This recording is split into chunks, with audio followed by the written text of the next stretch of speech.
वार like situation बनी हुई है, और दूसरी ओर चाइना ने भी भारत का साथ देने के बजाय पाकिस्तान का यानी आतंकवाद का साथ दिया है। ऐसी परिस्थितियों में जो आध्यात्मिक लोग होते हैं, जो गुरु होते हैं, उनकी क्या भूमिका रहनी चाहिए, इस सिलसिले में हम बातचीत करेंगे। और हमारे साथ मौजूद हैं स्वामी राम स्वरूप जी महाराज योगाचार्य। आपका स्वागत है सर। बहुत धन्यवाद। तो ये जो सिचुएशन पैदा हुई है आतंकवाद की, ऐसी स्थिति में इस समय पाकिस्तान को भी हिंदुस्तान को भी पहले ये सोचना चाहिए कि हम इंसान हैं और इंसानियत की तरफ ध्यान दें। इंसान होने के नाते पाकिस्तान ने बहुत बार सीज़ फायर का उल्लंघन किया, ये जगत विदित है। उग्रवादी भेजे और खून खराबा हुआ हमारे देश हिंदुस्तान में, ये भी जगत जानता है। अगर हमने और न्याय स्थापित करने के लिए, न्याय लेने के लिए एक बार पाकिस्तान में सर्जिकल अटैक किया तो ये हमारा हक था, हमने किया। अब पाकिस्तान और हिंदुस्तान दोनों को शांत होने की ज़रूरत है, और कोई भी देश बाहरी अगर आतंकवाद का साथ दे रहा है तो वो भी पाकिस्तान की तरह जगत विदित हो जाएगा, उसको भी नुकसान होगा। क्योंकि आतंकवाद जो है वो इंसान पर कहर ढाता है, कोई उसकी मरहम पट्टी नहीं करता। तो अगर कोई भी, चाइना जैसा देश भी अगर आतंकवादियों का सहारा दे रहा है तो वो दुनिया को ये समझा रहा है कि वो भी आतंकवादी है। तो इसका अभी तो इंसानियत के नाते ना तो युद्ध छेड़ना चाहिए और ना ही कोई वारदात अब पाकिस्तान की तरफ से होनी चाहिए। और हिंदुस्तान तो कह चुका कि हम अब नहीं करेंगे। अब ये कहते हैं कि भाई जो गेंद है वो पाकिस्तान के पाले में है कि वो क्या करना चाहता है।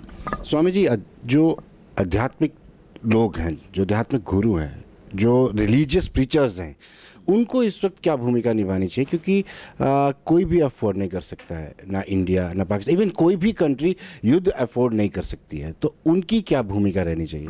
उनकी भूमिका तो यही है कि भाई जो ईश्वर ने सृष्टि बनाई है, तो ईश्वर इस बारे में क्या कहता है, वो वेदवाणी है। वेदवाणी स्पष्ट करती है कि युद्ध से जितना भी बचा जाए बचें, लेकिन अगर कोई, जैसे पानी सर से ऊपर चला जाता तो फिर युद्ध करना ही लाजमी हो जाता है। वही हम कह रहे हैं कि ये पानी सर से ऊपर नहीं जाना चाहिए, और देश में जितने भी साधु संत हैं, ऋषि मुनियों के रूप में विद्वान हैं, वो यही संदेश दें, वो यही प्रीच करें जनता से कि भी शांत रहें, उकसाएं ना पाकिस्तान को उकसाएं और ना हम उकसाए में आएँ। तो शांति का ही संदेश दें, ये ध्यान में रखते हुए कि कहीं दोबारा हमारे बॉर्डर पर कोई हलचल तो नहीं कर रहा पाकिस्तान। इसका भी पूरा ध्यान देने की सलाह देशवासियों को दें। लेकिन ये ध्यान जरूर रखें कि इंसान है, अगर युद्ध होगा तो वहाँ भी इंसान मरेंगे और हिंदुस्तान में भी इंसान ही मरेंगे, और इंसान होने के नाते इंसान को नहीं मारना चाहिए, है ना। ये संदेश दें कि भी शांति रखो, युद्ध नहीं है, नहीं होना चाहिए। पाकिस्तान को भी समझा दिया जाए, तो इसका कोई हल युद्ध नहीं है। स्वामी जी, गीता का सार ये कहता है कि जुल्म सहने वाला भी उतना ही दोषी है, जुल्म करने वाला भी उतना ही दोषी है। आप लंबे समय से देखते आ रहे हैं, पाकिस्तान ने लगातार कोशिश की है भारत में सबटाज करने की। तो एक मौका था, हमने सर्जिकल अटैक किया। अगर उसके बाद पाकिस्तान करता है तो क्या भारत को उसका जवाब नहीं देना चाहिए? नहीं, ये तो मैंने कहा ना कि भाई हमारा हक था सर्जिकल अटैक का, क्योंकि बार बार वो हमारी सीमा का उल्लंघन करके उग्रवादियों को हमारे देश में भेज रहा है, ये जगत जानता है। वो तो हमारा हक था, हमने सर्जिकल अटैक किया। इस बारे में पाकिस्तान को ये सोचना चाहिए कि भाई हमने कितनी बार सीमा का उल्लंघन करके भारतवर्ष के जनता को लहूलुहान किया। तो एक बार अगर हिंदुस्तान ने सर्जिकल अटैक किया तो ये हमारा हक है। तो उस पाकिस्तान को शांत होना चाहिए इस बार। अगर नहीं होता तो जैसे अभी मैं कह रहा कि ये सीमा का हमें ध्यान देना है, अगर वहाँ हलचल होती तो फिर पानी सर से ऊंचा उठ जाता है, फिर इसका अटैक वो हमारा हक हो जाता है।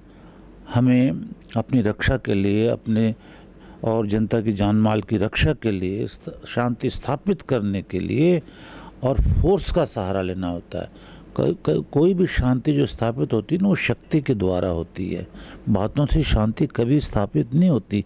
ये वेद का संदेश है। अगर पाकिस्तान दोबारा ये ज़रूरत करता है कि वो हमारी सीमा का उल्लंघन करेगा, आतंकवादियों को भेजेगा या अटैक करेगा, तो उसमें तो हमारी सेना वैसे भी तैयार है इस समय। तो वो फिर हमारा हक हो जाता है कि हम बदला और उस पर लें और उस पर भी जवाब दें, करारा जवाब दें। स्वामी जी, करीब 3 महीने से कश्मीर में अनरेस्ट है, युवाओं के हाथ में पत्थर है। हम किस दिशा में जा रहे हैं? कहाँ से हमारी कोताही हुई? हमारे पूर्वजों ने कहाँ कोताही की कि बच्चों के हाथ में लैपटॉप की जगह पत्थर आ गए? ये तो ऐसा मसला है कि शिक्षा की कमी, और इसमें तो मैं सीधा कई बार कहता रहता हूँ, सरकार की व्यवस्था की कमी। कि सरकार ने 1947 के बाद देश में और स्पेशली जो विशेषकर जो वैली में ऐसी शिक्षा की व्यवस्था नहीं की कि जिससे नेशनलिटी जागे और ये उग्रवाद ना वहाँ पनपे।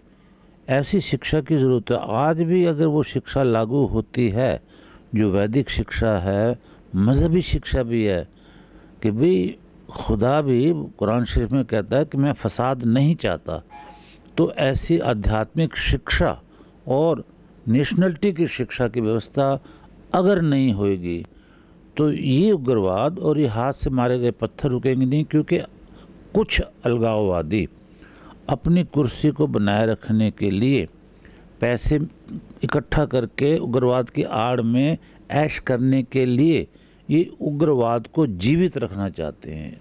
इसके तो खिलाफ जनता और जनता को सचेत करने की जो पावर है या अधिकार है या कर्तव्य है, वो सरकार का है।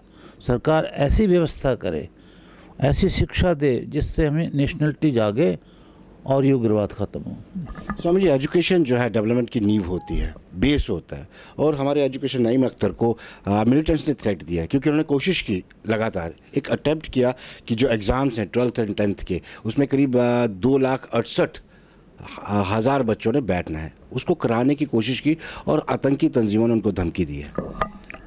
तो ये जो धमकी दी है वो उनकी अज्ञानता का द्योतक है। क्योंकि किसी भी स्थान पर जो पूरे विश्व में एजुकेशन का जो प्रसार किया जाता है, वो नेशन को भी दृढ़ करता है और वो पूरे विश्व में भी शिक्षा पा कर के शांति स्थापित होती है। जो शिक्षा में ही बाधा डालता है तो वो तो यानी शांति का और खंडन करने वाला होता है कि बच्चे अनपढ़ रह जाएं, अज्ञानी रह जाएं, उन्हें कुछ शिक्षा ना हो और उनमें उग्रवाद पैदा कर दिया जाए, उनको लालच दे करके उग्रवादी बना दिया जाए। अब वो पढ़े लिखे नहीं होंगे, उनको सोचने की ताकत जब नहीं रहेगी, शिक्षा नहीं मिलेगी, तो वो तो उग्रवादी बनेंगे। यही वो चाहते हैं कि भाई ये पढ़ाई वढ़ाई बंद की जाए और हम जो तालीम दें। इस वक्त जो तालीम दे रहे हैं ना, ये उग्रवादी दे रहे हैं। ये कुरान शरीफ या वेद शास्त्र, गीता, रामायण इन बच्चों को तालीम नहीं दे रही है, ये उग्रवादी दे रहे हैं तालीम।